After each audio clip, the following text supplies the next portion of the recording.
আমাদের নাটকের নাম এমনও দিনে তারে বলা যায়। এটি আসছে ক্যাপিটাল ড্রামার ইউটিউব পেজে। গল্পটা একদম অন্যরকম। আমার মনে হয় যে জাহিদ প্রীতমের গল্পের যে নান্দনিকতা থাকে এবং যেভাবে সে গল্পটা গাঁথতে পছন্দ করে, গাঁথুনি যেভাবে হয়, ক্যারেক্টারগুলো যেভাবে আসে, সেটার আরেকটু অন্যরকম একটা চেহারা দেখতে পাবো আমরা। কারণ এই গল্পে অনেক বেশি মানে উপন্যাসের মতো করে বর্ণনাগুলো এসছে। তো আমার কাছে মনে হয় যে সেটা অনেক ছবির মতো, গল্পের মতো এবং মানুষ অনেক পছন্দ করবে।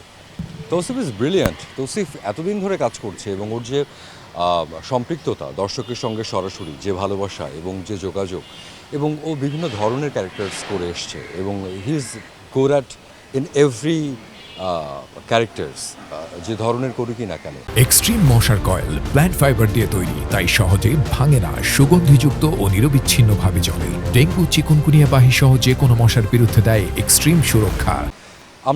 আমরা একসঙ্গে কাজ করছি ফর দ্য ফার্স্ট টাইম এবং আমাদের বন্ডিং বলি, জেল বলি বা ক্যারেক্টার, আমরা দুজন বন্ধু সেখানে বলি, আমি তো অনেক এনজয় করছি। আমি ভীষণ এনজয় করছি তৌসিফের সঙ্গে কাজ করে এবং অনেক শুভকামনা তৌসিফের জন্য। Is brilliant. লেগে থাকতে হবে এবং আমি তো খুব আশাবাদী মানুষ। আমার মনে হয় লেগে থাকতে হবে এবং আমাদের সবচেয়ে বড় শক্তি হচ্ছে আমাদের দর্শক। দর্শকের কাছে যদি আমাদের যোগাযোগটা, তাদের সঙ্গে যদি আমাদের যোগাযোগ আমরা আগের মতো করে তৈরি করতে পারি, দর্শক যদি আবার আমাদের কন্টেন্ট দেখে রেসপন্ড করেন, তাহলে মনে হয় আস্তে আস্তে অ্যালগোরিদম থেকে শুরু করে স্পন্সর, আরও অন্যান্য যা যা ঝামেলা আছে, সেগুলো তো অনেক কিছুর সঙ্গে রাজনৈতিক, সামাজিক অনেক কিছু জড়িয়ে আছে, সেগুলো আস্তে আস্তে পরিবর্তিত হয়ে যাবে।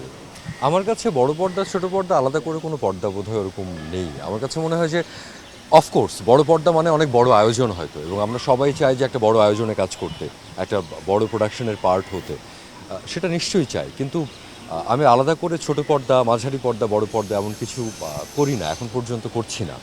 হ্যাঁ, কথা চলছে। আগের কিছু কাজ মুক্তির অপেক্ষায় আছে। সম্প্রতি আমার ব্যস্ততা এই যে এমনও দিনে তারা বলা যায় এটি শুটিং করছি। তারপরে হয়তো 2 দিনের একটা গ্যাপ, তারপরে আবার ছোট ছোট সিঙ্গলস নাটকের কাজে জড়িত হয়ে যাব। এই তো ব্যস্ততা।